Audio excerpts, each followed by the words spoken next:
We will make America great again.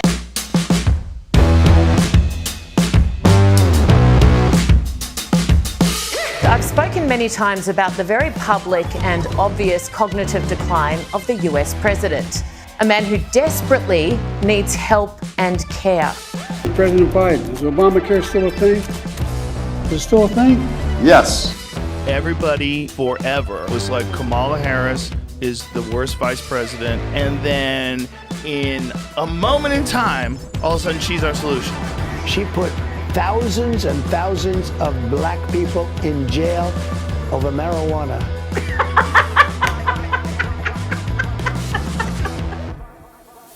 Bem-vindo à parte final dos nossos encontros antes das eleições mais importantes do mundo. Vermelho ou azul? Os dois maiores partidos do mundo livre disputam, a cada 4 anos, o cargo mais importante do planeta, a presidência dos Estados Unidos. Com uma trajetória marcada por líderes históricos, marcantes e controversos, republicanos e democratas têm moldado o destino do Ocidente e do mundo ao longo dos últimos 2 séculos. Hoje, vamos entender como surgiram esses dois partidos, seus ideais e segredos, além das razões por trás da profunda divisão interna marcante na sociedade americana.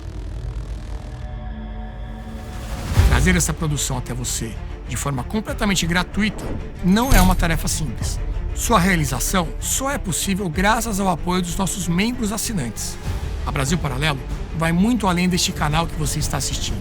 Temos uma plataforma de streaming totalmente nossa, pensada para oferecer a melhor experiência aos nossos usuários, seja na televisão, no computador ou no celular.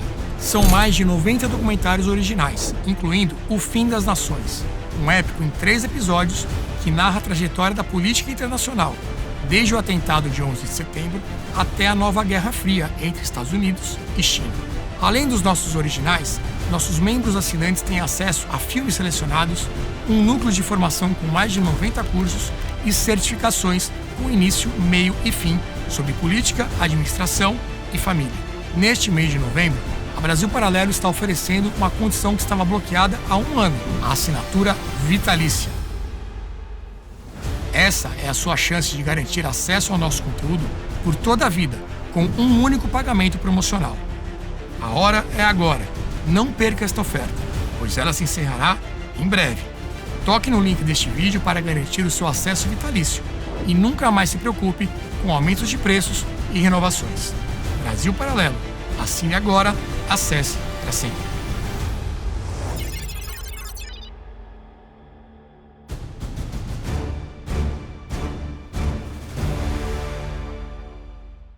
Os Estados Unidos criaram, no fim do século XVIII, a primeira república moderna. Ao fazê-lo, logo produziram também uma profunda divisão partidária que disputaria o comando da nação. Hoje, republicanos e democratas, a direita e a esquerda americanas, travam o debate político mais importante do mundo ocidental e suas ideias têm consequências no planeta inteiro, mas principalmente na Europa e nas Américas. Conservadores, liberais ou socialistas? Como surgiram os 2 maiores partidos do mundo livre? Por que eles dominam a política americana? Quais ideais os movem? Que impactos produzem no Brasil? Para entender a política dos Estados Unidos e, por que não dizer, do mundo, é preciso conhecer democratas e republicanos, a divisão da América.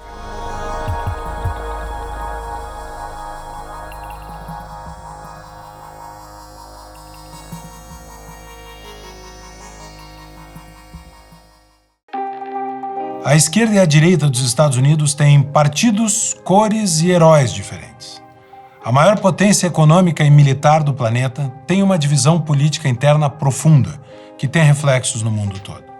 Contra a nossa intuição, os republicanos, que se pode chamar de direita, usam o vermelho como cor principal, e os democratas, a esquerda nos Estados Unidos, usam o azul. Existem literalmente dezenas de partidos nos Estados Unidos. Mas os dois são dominantes, republicanos e democratas. Isso se deve a uma combinação da relevância histórica que eles têm com a forma como funciona o sistema eleitoral americano. Os Estados Unidos adotaram o chamado voto distrital, em que cada estado é dividido em diferentes distritos e cada distrito elege um deputado. O resultado é que os grandes partidos vencem as eleições na imensa maioria dos distritos e, por isso, dominam o Congresso. Mas o aspecto mais importante é a longa trajetória desses dois partidos que polarizam as opiniões políticas do país. Nós já estamos acostumados a dizer que vivemos em um momento de polarização política. Mas quando examinamos a perspectiva histórica de nascimento de republicanos e democratas, nós vamos encontrar uma contraposição ainda mais ácida e a eclosão do ápice da violência política, a Guerra Civil. Na metade do século XIX, a escravidão nos Estados Unidos passou a ser o maior tema político e deu origem à divisão partidária que dura até hoje. Ao contrário do Brasil, que vê o seu sistema de partidos mudar constantemente, os Estados Unidos têm os mesmos dois partidos dominando a política nacional desde 1854. O Brasil vivia nessa época o Segundo Império com Dom Pedro II e também começavam a florescer aqui ideias abolicionistas. Os estados do sul dos Estados Unidos tinham uma base econômica sustentada pela agricultura, principalmente pela cultura do algodão. Era uma produção sustentada pelo trabalho escravo. O norte, em comparação, tinha desenvolvido a indústria e recebia milhares de imigrantes, principalmente italianos e irlandeses, em busca dos empregos que esta indústria criava. A pressão política no norte era pela abolição, enquanto o sul se mobilizava para não perder a sustentação das plantations, as grandes fazendas de algodão. Os Estados Unidos estavam expandindo seu território rumo ao oeste, e à medida em que novos estados eram criados, o equilíbrio entre estados escravagistas e estados livres se alterava no Congresso Nacional. Em 1854, são criados os estados de Kansas e Nebraska, aumentando a crise e a tensão. Ambos estavam ao norte do paralelo 36, região em que o Congresso já estabelecera por lei que não poderia haver escravidão. Na criação desses dois estados, no entanto, uma nova lei definiu que o tema seria decidido pelo voto dos cidadãos dos novos estados. Esse precedente permitiria que novos estados adotassem a escravidão e que a maioria no Congresso americano passasse a ser a favor da manutenção da perversa instituição do trabalho escravo. O Partido Democrata existia desde 1828, quando tinha sido criado em defesa de uma visão agrária para o futuro dos Estados Unidos. O partido defendia a expansão dos poderes da presidência da República, inclusive em detrimento do próprio Congresso, e a expansão do território americano. É nesse contexto que um grupo de abolicionistas e ativistas cria o Partido Republicano. O partido defendia o liberalismo clássico e reformas liberais na economia. De presença discreta no sul, os republicanos cresceram no norte do país. E em 1860, o partido conquistou pela primeira vez a presidência da República com um nome que mudaria a história dos Estados Unidos: Abraham Lincoln. Lincoln vence as eleições em 1860 com um resultado que mostraria a polarização política do país. Ele perde nos estados do sul, mas a maioria garantida pelos novos estados que se somavam na conquista do oeste dá a ele a vitória. O sinal estava dado. Os Estados Unidos caminhariam para a abolição da escravatura em nível nacional. Lincoln é eleito em 6 de novembro de 1860. Sem demora, em 20 de dezembro, a Carolina do Sul declara secessão, separando-se dos Estados Unidos. Entre dezembro e fevereiro, Mississippi, Flórida, Alabama, Geórgia, Louisiana e Texas, todos os estados do Sul, declaram secessão e se somam à Carolina do Sul. Eram estados do cinturão do algodão, que dependiam economicamente do trabalho escravo na colheita.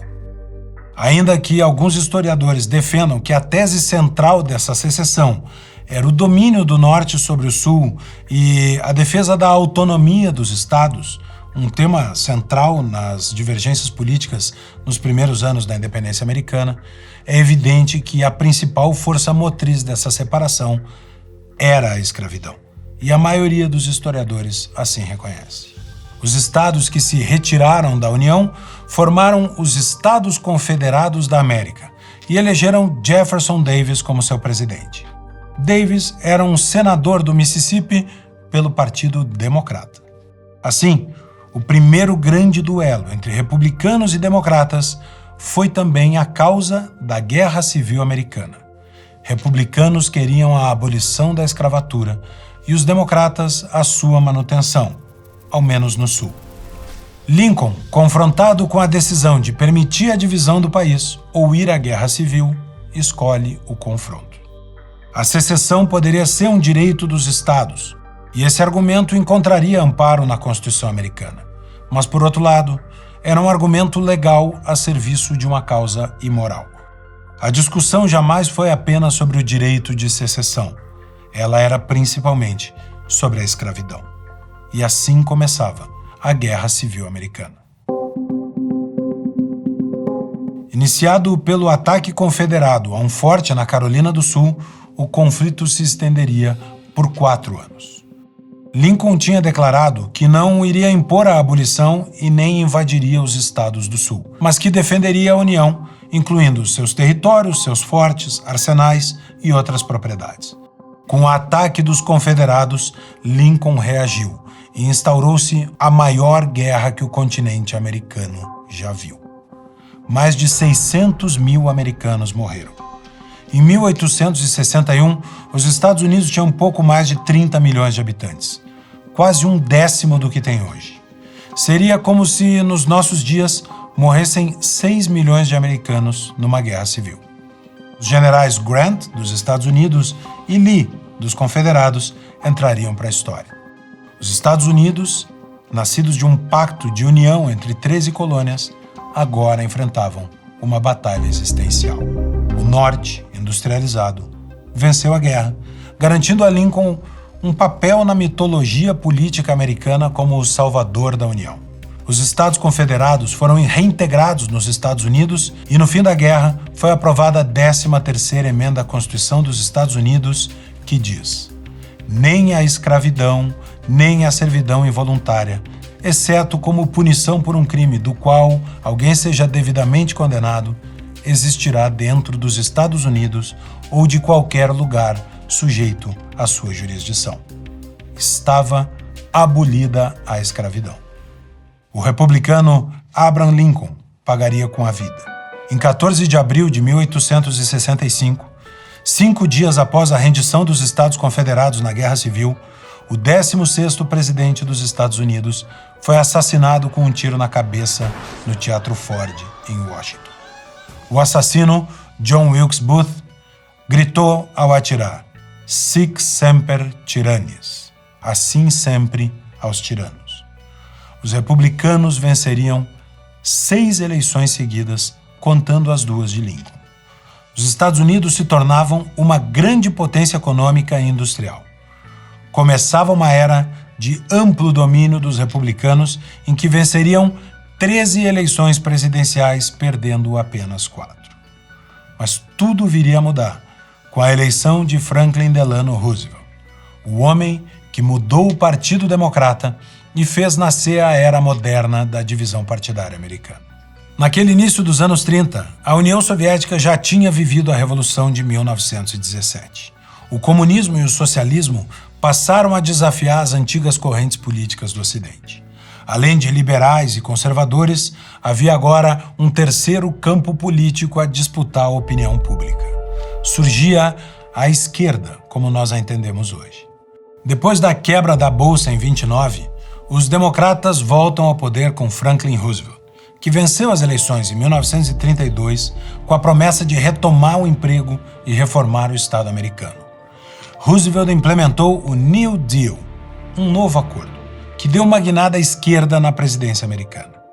Não era uma esquerda socialista ou comunista, mas era, sem dúvida, um programa de intervenção do Estado na economia e da relativização de direitos de propriedade.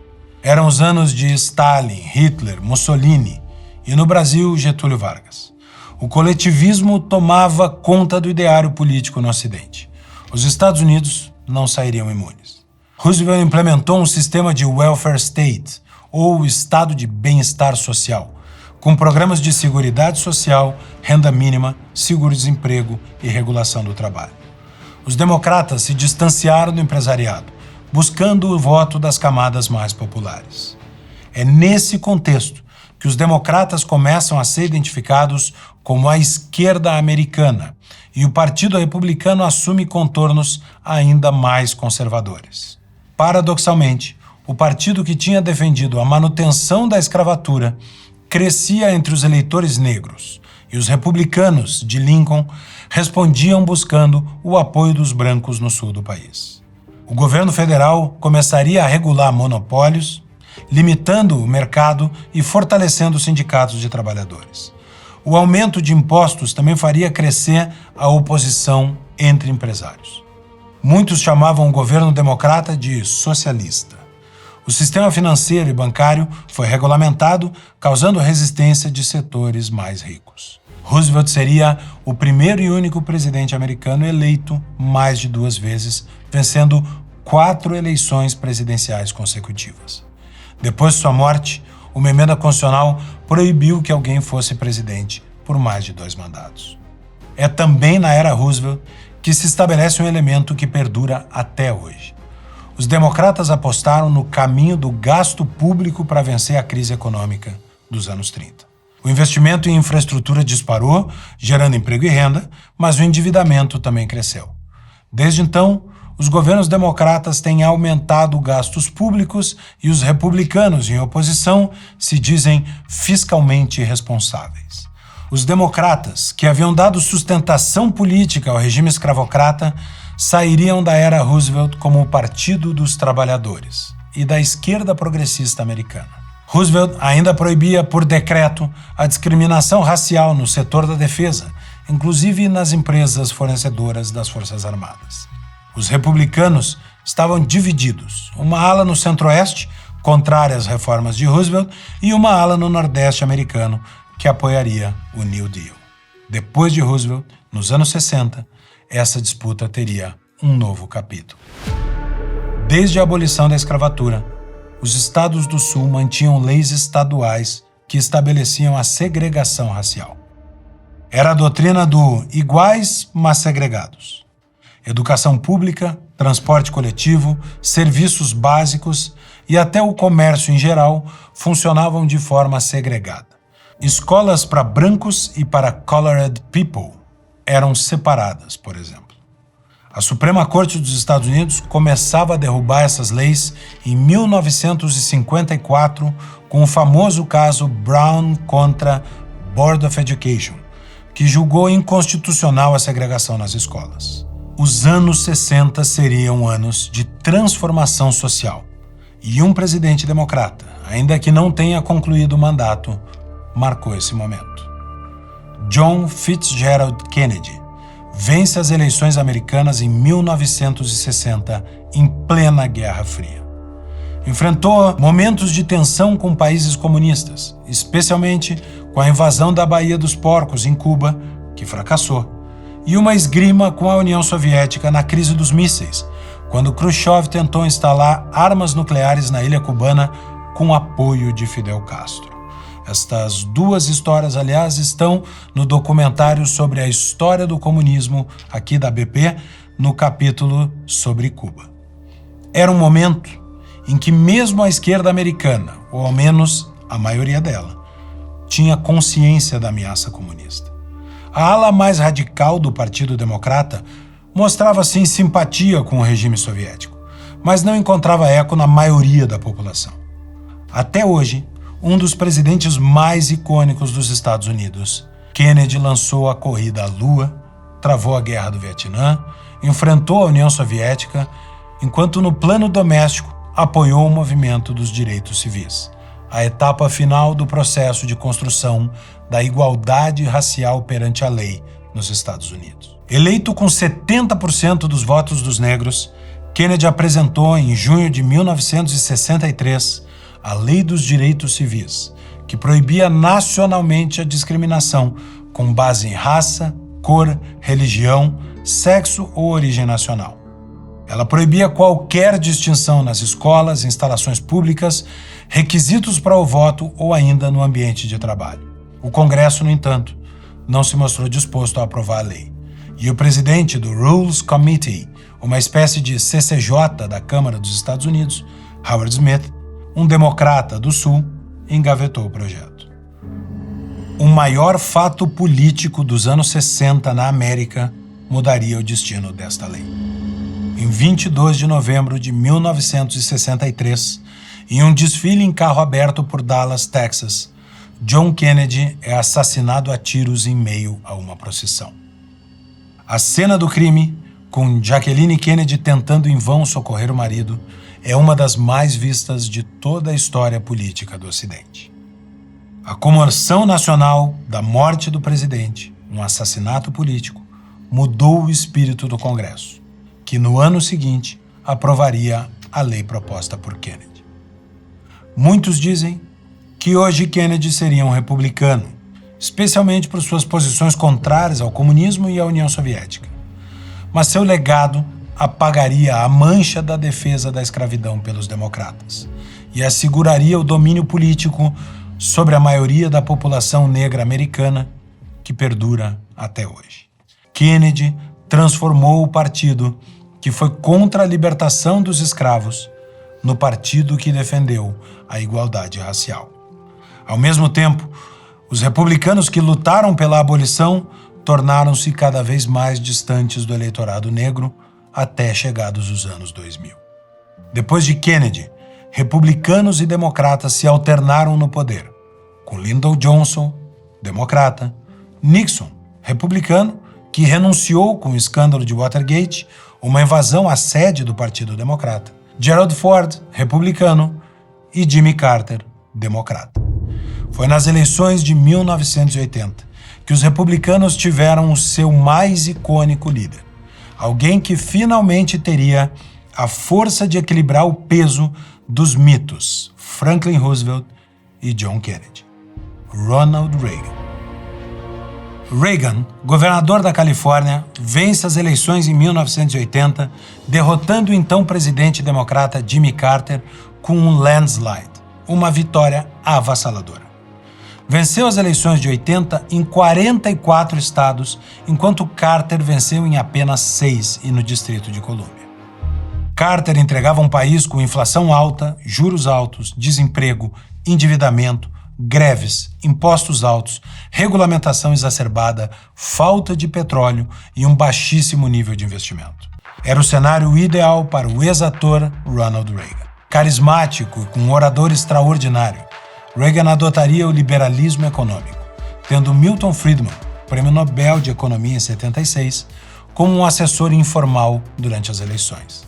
Mais tarde, Friedman ocuparia uma cadeira no Conselho de Política Econômica de Reagan. Reagan defendia a redução de impostos, a desburocratização, desregulamentação, corte de gastos públicos, abertura de mercados e a redução da interferência do governo na economia. Era, por assim dizer, um anti-Roosevelt, um retorno americano ao liberalismo do século XIX com roupas modernas dos anos 80. Com uma postura conservadora em defesa dos valores americanos e da superioridade moral do capitalismo, Reagan também era o contraponto perfeito à União Soviética naquele fim da Guerra Fria. Com Margaret Thatcher na Grã-Bretanha e João Paulo II no Vaticano, formaria um trio de lideranças que desafiou o regime soviético e acelerou seu fracasso, claro, causado por seus problemas políticos e econômicos. Foi também o presidente que agravou a guerra às drogas, uma política de combate aos entorpecentes ilegais que jamais chegou a ter pleno sucesso. Embora não tenha diminuído a dívida pública, que disparou, Reagan cortou gastos, reduziu drasticamente a inflação, viu a América criar 16 milhões de empregos e a economia do país crescer a taxas altíssimas. Sofreu uma tentativa de assassinato, mas escapou com vida para vencer as eleições de 1984 com uma vitória ainda maior. Ganhou em 49 dos 50 estados americanos, a maior margem da história dos Estados Unidos. Em seu segundo governo, no famoso discurso que fez no portão de Brandemburgo, em Berlim, Reagan comandou Gorbachev a derrubar o Muro de Berlim. Ele disse: Gorbachev, se você busca a liberdade, a liberalização da União Soviética, venha até esse portão. Mr. Gorbachev, tear down this wall. Gorbachev, derrube este muro. Reagan se tornaria o maior nome do Partido Republicano e sua composição de valores morais conservadores e liberalismo econômico constituiria a base dogmática do partido por décadas, criando até um tipo específico de posição política na América: Reagan Republican, um republicano de Reagan. Reagan elegeu seu sucessor, George Bush pai, e depois dele, uma nova era de alternância no poder se estabeleceu. Clinton, democrata, com 2 mandatos, cujo empenho na economia diminuiu o impacto do mau resultado de Carter. George W. Bush, republicano, com 2 mandatos. Obama, democrata, o primeiro negro presidente dos Estados Unidos, também com 2 mandatos. Então, em 2016, veio uma nova ruptura. Trump não era parecido com nenhum de seus antecessores. Enquanto a esquerda americana se radicalizou e abandonou a pauta dos trabalhadores e dos mais pobres para se lançar na agenda woke do identitarismo racial, feminista e de gênero, o que aconteceu também no Brasil, Trump liderou um renascimento conservador mais endurecido pela reação ao radicalismo da esquerda. Pautas como o aborto, a imigração ilegal, a liberação das drogas, o controle das armas e até cirurgias de troca de sexo em adolescentes dominaram o espaço do debate público. Um novo tipo de conservadorismo surgiu e a pauta nacionalista de trazer os empregos de volta do México e da China provocou um abandono de parte do liberalismo de Ronald Reagan. Os democratas viraram um partido da nova esquerda americana, que dá guarida aos movimentos radicais que espalharam o identitarismo pelo mundo. Em paralelo, o partido que já foi o defensor dos mais pobres foi apropriado por uma elite progressista que o afastou dos valores da classe trabalhadora. Símbolo dessa mudança é que Robert Kennedy Jr., sobrinho de John Kennedy, apoiou Donald Trump nas eleições em 2024. É, com certeza, uma nova era da divisão partidária americana. Muitos republicanos rejeitam Trump como radical demais para a direita, ao passo em que muitos democratas rejeitam Kamala, tida como radical demais para a esquerda, além de fraca no cenário internacional, como Biden também foi. Hoje, democratas dominam estados como a Califórnia e Nova York. Republicanos, o Texas e a Flórida. Como qualquer partido nacional em um país tão grande, republicanos e democratas não são unânimes entre si. Eles têm divergências internas. A política local de cada estado também influi.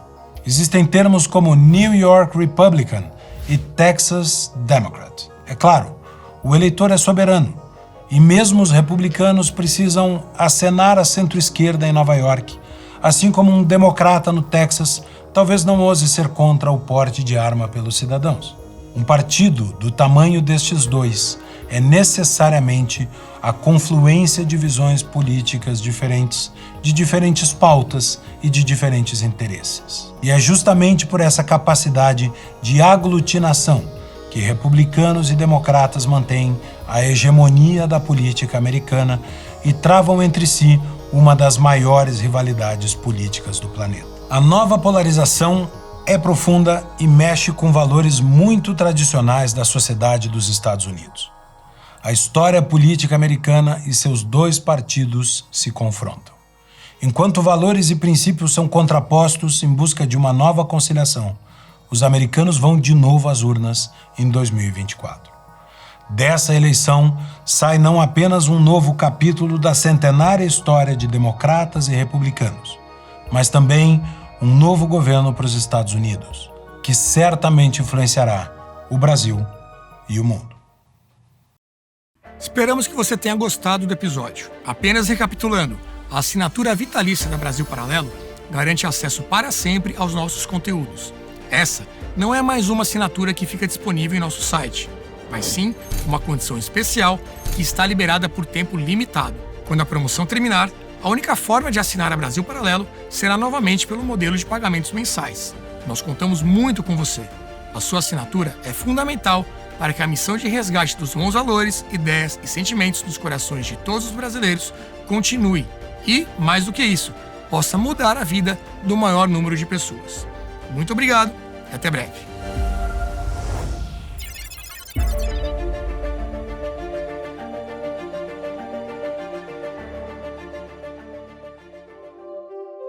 A política americana é ao mesmo tempo complexa, fascinante e indispensável para a compreensão do mundo moderno. Por isso, assista também aos outros 2 episódios dessa trilogia.